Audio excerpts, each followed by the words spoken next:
Over the past decade, Israel's public image has plummeted.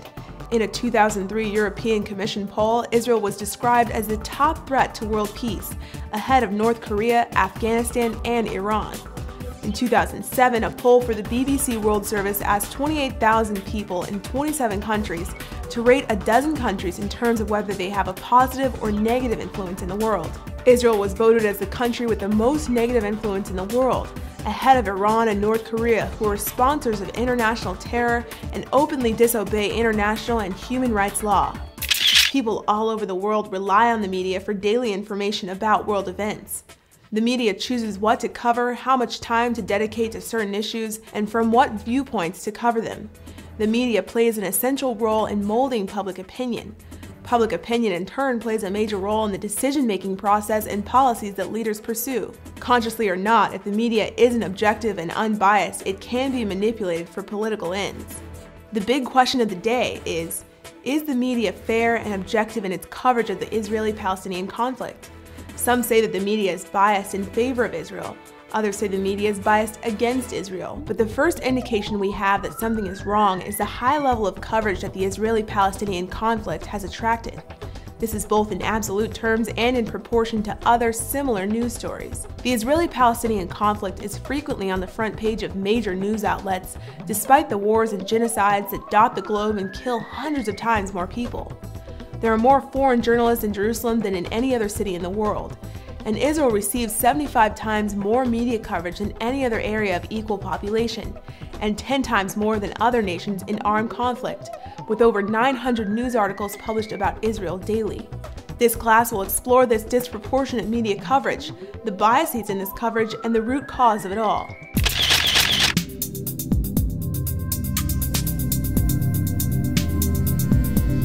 Moral equivalency is claiming that two different acts are morally equal. In the Israeli-Palestinian conflict, the media frequently compares Israeli defensive activity and Palestinian terrorism, implying that they are essentially the same thing. Moral equivalence is most easily found in headlines. For example, this New York Times headline from February 2008, Hamas and Israelis trade attacks, killing at least 9. Suicide bombers in the IDF are not equivalent. Terrorists knowingly premeditate attacks against innocent civilians, while the Israeli army is a defense force that targets terrorists and hostile forces. When tragic mistakes are made by the armed forces, Israel investigates and, where appropriate, apologizes and punishes. This is certainly not behavior that is reciprocated. The media loves to create moral equivalency. There's no moral equivalence between those who target civilians and those who target only the military and occasionally kill civilians. Another element of moral equivalence is the media's argument that Israelis and Palestinians are caught in a cycle of violence. The term cycle of violence is often used in the media to describe the tit-for-tat retaliations between the Israelis and Palestinians. The cycle of violence can be found overtly, such as in a USA Today editorial where the author refers to the cycle of tit-for-tat bloodshed, or as ABC's Nightline put it, the question of who did what, when, to begin the cycle of violence is of incidental interest. But the cycle of violence is usually just implied, with news stories frequently making sure to lump together in a single story Palestinian terrorist attacks on civilians and Israeli military attacks on terrorists, leading to the conclusion, as Jeremy Bowen of the BBC put it, that there isn't much point trying to work out who started it. The problem with the cycle of violence terminology is that it implies the tit and tat are equal, that both sides have morally equivalent grievances, and that their retaliation is proportional to the incitement. But cycle of violence fails to represent that one side is using terror and the other counter-terror. That one side is targeting Israeli civilians on buses, in schools, at restaurants, while the other side is targeting the combatants who want to kill those civilians. This is not a cycle of violence. It is Israel defending itself against those dedicated to their destruction. Equating terror and counter-terror is morally indefensible and reveals a great blindness to the basic intentions of the two sides. The conflict in the Middle East, I mean the last 4 years and a half intifada, are a phenomena in the way it has been covered by the media. I think it's the worst covered story in the world.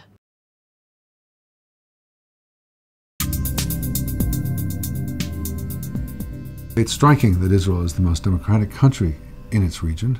It's striking that it has the most dynamic economy and has the most open society, the most advanced science.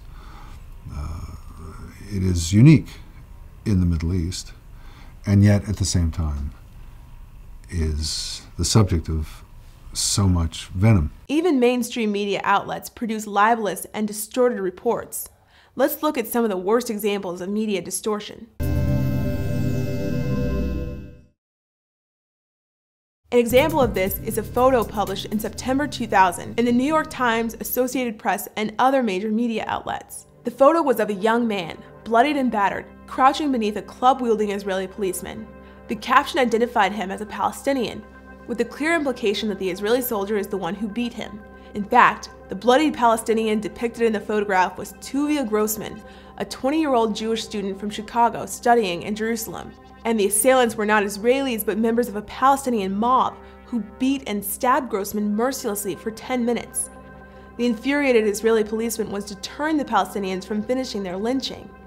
This was the episode that kicked off the Media Watch movement. In response to public pressure, the New York Times reprinted Tuvia Grossman's picture, this time with the proper caption, along with a full article detailing his near lynching at the hands of Palestinian rioters. Another example of media bias was the event commonly known as the Jenin Massacre. In spring 2002, deadly suicide bombings in Israel were an almost daily occurrence, including one bombing at a hotel Passover Seder that left 30 Israelis dead and 138 wounded. At that time, the Jenin refugee camp inside the Palestinian Authority-controlled city of Jenin became known by Palestinians as the Martyrs' Capital and was the origin of many terrorist attacks, including 28 suicide bombers. The Palestinian Authority was unable to establish control of the camp, with a final attempt at sending PA forces into the area rebuffed by the hundreds of terrorists under different flags who had united in the camp. With the PA unable to assert control over the camp, the job of defending Israeli civilians from terrorists in Jenin would fall on the Israeli military. Originally, Israel was to launch air attacks to avoid Israeli casualties, but this method would cause Palestinian civilian casualties. The army made the decision to prioritize Palestinian civilian life over their own soldiers and instead deployed ground troops, a considerably more dangerous option for Israel. Immediately, there were claims of a huge massacre in Jenin. Saeb Erekat, the Palestinian chief negotiator with Israel, spoke to CNN on April 10th during the battle.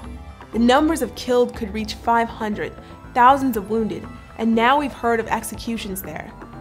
Yasser Abed Rabo, a member of the PLO's executive committee, told Agence France Presse Israeli bulldozers had dug mass graves for around 500 Palestinians, half of them women and children. Before any evidence was established, the story was all over the Western press. The London Evening Standard said, "We're talking here of a massacre and a cover-up of genocide."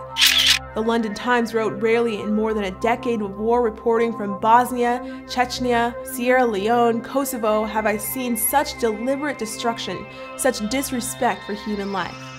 The New York Times wrote, "Palestinians here describe bodies cut in pieces, bodies scooped up by bulldozers and buried in mass graves, bodies deliberately concealed under collapsed buildings." The Guardian wrote, "Israel's actions in Jenin were every bit as repellent as Osama bin Laden's attack on New York on September 11th.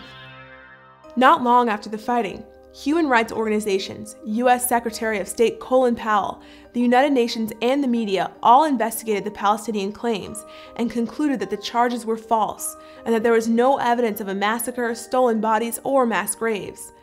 The United Nations, Israelis, and Palestinian Authority put the death toll at between 52 and 56 Palestinians killed, and between 23 and 33 Israelis killed. The corrections were carried by the press, but huge damage had already been done, serving to reinforce the negative image of Israel worldwide as a villain in this conflict.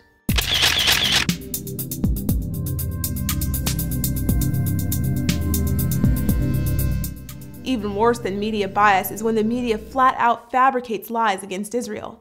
Let's look at a few examples.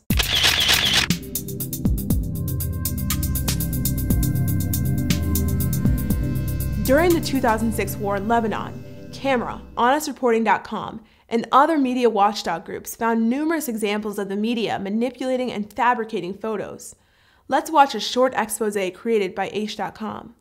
You might have heard the story by now. The weblog Little Green Footballs revealed photo fraud by the Reuters news agency. This Reuters photo ostensibly shows smoke rising from Beirut after an Israeli attack. But a closer look shows unnatural repeating patterns in the smoke. It turns out that the Reuters photographer used photo editing software to add more smoke to the image to make the damage to Beirut seem greater than it really was. Reuters publicized the photographer's claim that he was, quote, trying to remove dust marks and that he made mistakes due to the bad lighting conditions, end quote. Yeah, right. In recent weeks, dozens of fake news photos have emerged from Lebanon, each one inflating the degree of damage with the effect of harming Israel's image in the public eye. Here's an example of falsely orchestrating events, courtesy of the New York Times. This New York Times slideshow shows a bombed-out building in Lebanon. Notice the man on the right, without a shirt, wearing a distinctive green hat. Here he is again, assisting at the scene. Here's the same guy, this time posing as one of the dead victims, being pulled out of the rubble. And there's his green hat concealed at his side. Check out this example. This photo shows a woman at the wreckage of her Beirut apartment. Notice the date this photo was issued, July 22, 2006. Now here's another photo showing the same woman bewailing the destruction of her house after, quote, Israeli warplanes repeatedly bombed the area overnight, end quote. The date of this photo? August 5, 2006, 2 weeks after the first one. Yes, it's the same woman, same clothes, same scar on her left cheek, same mark under her right eye. Was her home demolished twice, 2 weeks apart? Check out this one. U.S. News and World Report ran this cover photo of a Hezbollah fighter overlooking a fire in Beirut. The Reuters photo caption said that, quote, wreckage of a downed Israeli jet billows smoke near Beirut, unquote. A closer look at this photo, however, shows automobile tires burning. No, not a war scene, just a garbage dump. From Reuters. One popular media trick is where photographers intentionally place objects into a scene to increase the dramatic effect. What's wrong with this picture? Here's a Reuters photo from the Lebanese village of Kana. An explosion destroyed the surrounding buildings, yet a mannequin in a wedding dress just happens to be standing next to the bomb site, perfectly posed in front of the wreckage. Here's a stuffed animal strategically placed in front of some wreckage. Notice that the toy is completely clean, even though the rest of the scene is dust-covered rubble. From Reuters. And now Associated Press gets into the act, with Mickey Mouse magically appearing, dust-free, in the rubble of Beirut. Though not to be outdone, Reuters gives us Minnie Mouse, clean, fresh, and dust-free. Mark Twain once said, quote, if you don't read the newspaper, you are uninformed. If you do read the newspaper, you are misinformed. By exaggerating Israeli violence, these fraudulent photos increase sympathy for Hezbollah and generate world pressure on Israel to stop its attacks. And news agencies like Reuters are complicit in this fraud.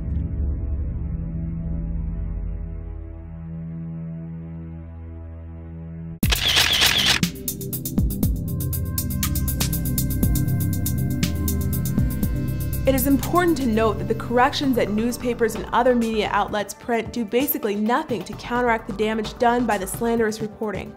Corrections are often printed in small lettering and in some forgotten corner of the paper, and are no match for giant headlines and front-page photos. The battle against media bias is not merely a battle for truth in the press, with corrections being the measure of success. The battle is over public opinion and government policy towards Israel, and no amount of corrections and apologies can ever counteract the damage done by programs filled with accounts of genocide, newspapers and magazines covered in photos of women and children in tears.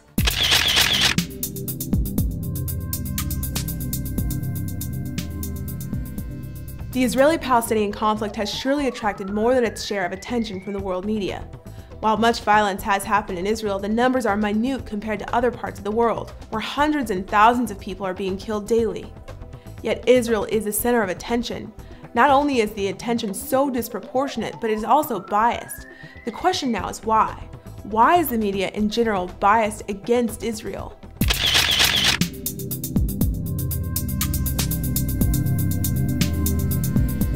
The first reason is the underdog theory. An underdog is a person or group that is expected to lose a competition of some kind, whether it be sports, politics, or anything.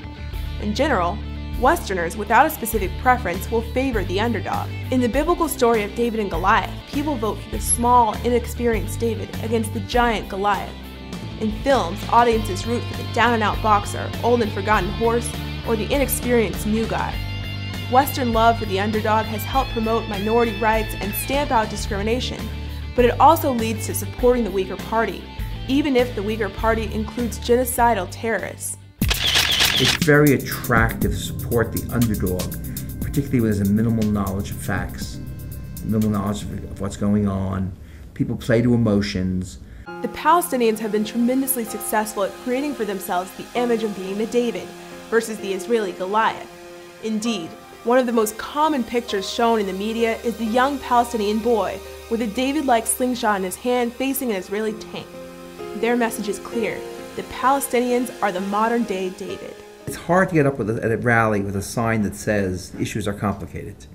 So it's easy to fall back in sound bites and slogans, and the Palestinians have very effective sound bites and slogans. They identify themselves as the underdog, as the victims of Zionist imperialist aggression.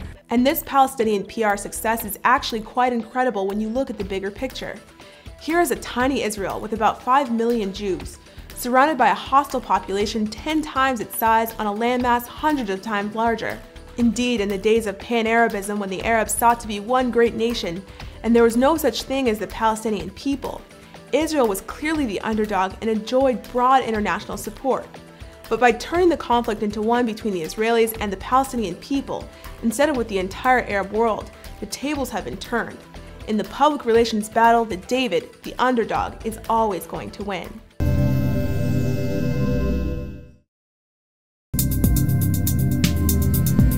Since 1993, what we have in the Palestinian areas is a Palestinian media that is not different from the media we have in the rest of the Arab world, which means a mouthpiece for the Arab governments.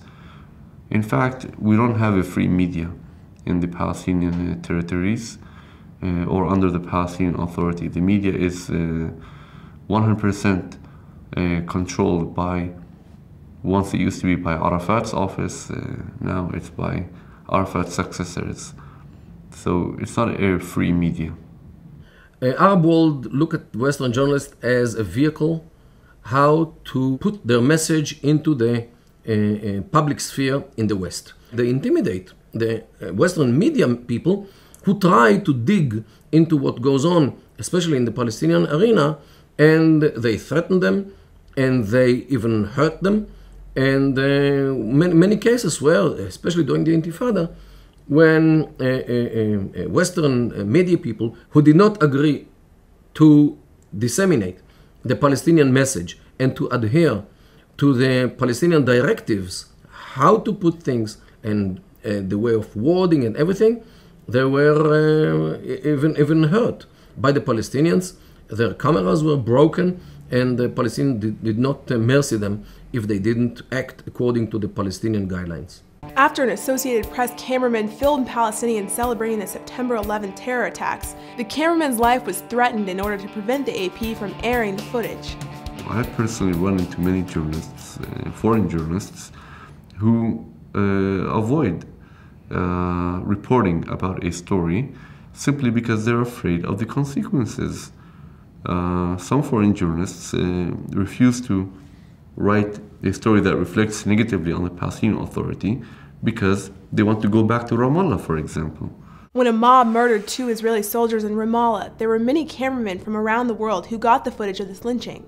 Amazingly, only one news source actually got the footage out of Ramallah. The Palestinian police found all the journalists and forcibly confiscated their footage and film.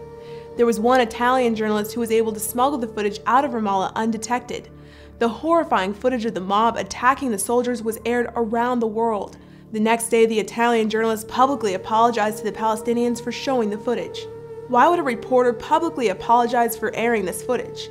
He wasn't giving a biased editorial. He was simply showing documentary evidence. There are many cases where foreign journalists were, and still are, directly intimidated by different groups in the Palestinian areas. I mean, this is no secret. But there's also another form of intimidation. The foreign media, in covering the Palestinian issue, relies heavily on fixers, consultants, local ones. And when these fixers and consultants are scared and are intimidated, it reflects also on the work of the foreign media. Another aspect to this is that some of these consultants and fixers see themselves as foot soldiers serving the revolution, and they voluntarily do not tell the foreign journalists everything. So we can't always blame the foreign journalist because the foreign journalists, as I said, have to rely on other people to cover the story. And when these other people are intimidated, the foreign journalist does not get the entire picture. There have been reports of journalists who have been attacked by Palestinians. Others have had death threats against them. If you want to report about what's happening in the Palestinian Authority and you report bad things about the Palestinian Authority, you risk being kidnapped or killed. We saw particularly after the Hamas took control of Gaza, but even before that, you had a spate of kidnappings of Western reporters. And so people are very careful about what they write because they don't want to get killed. In 2006, 2 journalists from the Fox News network were kidnapped in Gaza, held for 2 weeks, forced to convert to Islam at gunpoint, and filmed criticizing American foreign policy in the Middle East, and then released, dropped off at a Gaza hotel by Palestinian security forces. Look, naturally, it's, I would say, impossible to be a journalist, an independent and free journalist working in a dictatorship. It's something that is non-existent, and it could even be dangerous. So journalists who work under dictatorships often find themselves under attack by the government or being intimidated or terrorized, and this prevents them from bringing out the information because they are scared. And we've seen many cases in the Arab world and even under the Palestinian Authority where journalists were attacked simply because they dared to report about controversial issues or about any subject that reflects negatively on the Arab or Palestinian leadership. By being a democracy, Israel has a clear disadvantage in the PR battle. To the outside world, it appears that Israel is inundated with criticism, even from within its own population. But there is little criticism of the Palestinians, either from the Palestinian people or from the media. It is therefore no surprise that most people take it as a given that Israel is at fault. If you're a Western journalist and you write something or you publish a story that is untrue about Israel, that actually maligns Israel or tries to criminalize it, nothing will happen to you. In fact, your Israeli friends probably won't like you any less. And so you look at that and you see the systematic terrorization of the free press and the Palestinian Authority, and on the other hand, in Israel, when Israel itself is libeled by foreign correspondents, nobody does anything against them. So, ironically, Israel, which is the only country in the Middle East that has a free press and that is open to a free press from abroad, is the country that gets the worst coverage by the press. And the reason why it gets the worst coverage by the press is because it doesn't terrorize journalists. And so if they have to get a story out, they'd rather criticize Israel than risk their lives telling the truth.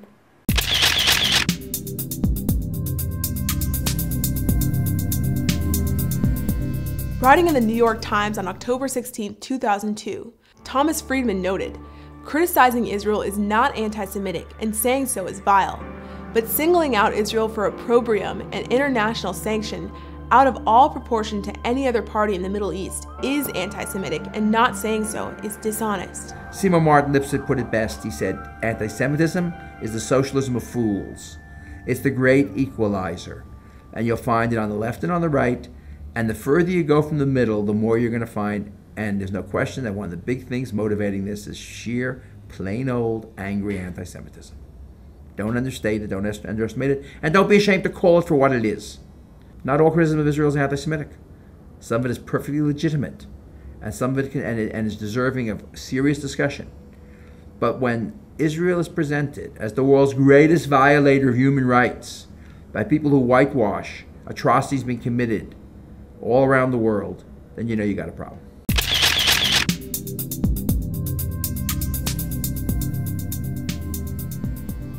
Another reason for the media bias touches on something much more fundamental. When one studies the wide spectrum of media covering Israel, it becomes clear that Israel and the entire Jewish people are being held to a different standard. While hundreds or thousands of people have died in other parts of the world without much notice, a single death or military action in Israel makes front-page headlines around the world. Since 1967, the UN and its various subcommittees and special organizations have passed over 1,000 resolutions condemning Israel. It's easy to see that Israel is being watched more closely and held to a higher moral standard than any other nation in the world. They once asked Horace Greeley, the great newspaper reporter, how do you tell what goes on the front page of the newspaper? And he said, well, it's really simple. If a dog bites a man, that's not front page news. It happens all the time. When a man bites a dog, that'll make the front page.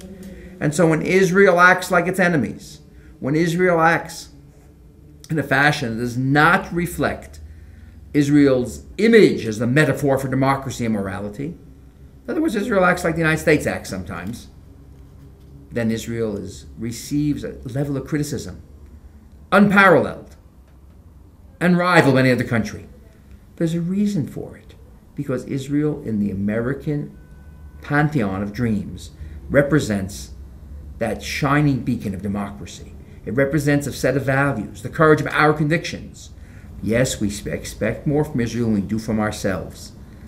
And that's the price you pay, and I think it's a very fair price to pay for being the metaphor for democracy in this ongoing struggle between democratic and non-democratic values. The Jewish people brought into the world such concepts of morality as individual freedom, social responsibility, peace as an ideal, human dignity, and the worth of every human being. The Jewish people not only introduced these concepts to the world, but they represented them as well. John Adams, the second president of the United States, wrote in a letter to a friend, "I insist that the Hebrews have done more to civilize men than any other nation. They are the most glorious nation that has ever inhabited this earth. They have given religion to 3/4 of the globe and have influenced the affairs of mankind more and more happily than any other nation, ancient or modern. The Jewish people have taken upon themselves to represent morality and conscience, reminding the world that human beings must live up to a standard. Anti-Semitism is never justified, but this role often means that the Jewish people are watched closely and judged differently."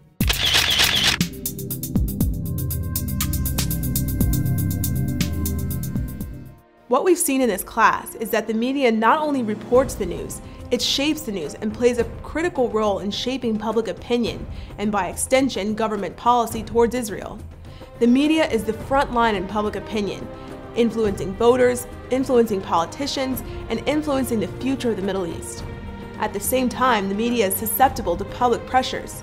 There are organizations like HonestReporting.com and CAMERA, the Committee for Accuracy in Middle East Reporting in America, who have made it their mission to identify distortions and inaccuracies in media and bring public pressure to demand clarifications and apologies. Their track record over the last several years shows that a few dedicated people, armed with the facts, can get media outlets to be much more balanced in their Middle East reporting. Advocating on behalf of Israel, whether through joining media watchdog agencies or even traditional letters to the editor, can have a significant impact on what millions of people will be exposed to, on campus, in newspapers, on radio stations, or through TVs and web browsers. This is where any one of us can help support Israel in a tangible, direct, and important way.